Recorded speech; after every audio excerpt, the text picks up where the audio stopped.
so daga zuciya, so daga zuciya.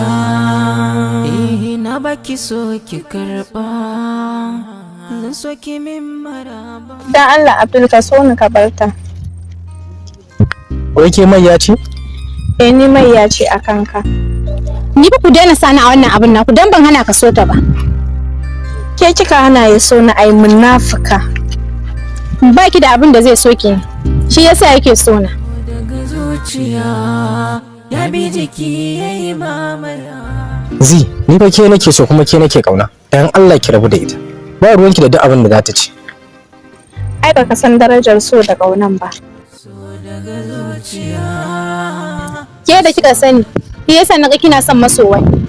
so daga zuciya. To ai shikenan so da kauna ba sa buya. Mu zuba mu gani. To mu zuba. Abdul zan karɓi soyayyarka. Amma da shagadi. Ina jin sharadin ki masoyiyata. Ki faɗi duk abin da ya miki. Gobe mu haɗu a wannan wajen, amma ban da fuskar waccan kucaka. Shine shagadin. To shikenan kar ki samu damuwa an gama. Mu je ko? Abdul wallahi ba son ka take ba yaudaran ka take yi. Wallahi Abdul na fi ta son ka.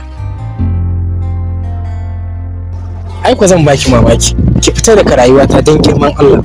Abdul ba zan iya ba ba zan iya rabuwa da kai fa Abdul wallahi son ka shine ajali da Abdul. Kar ka tafi gabace da Allah.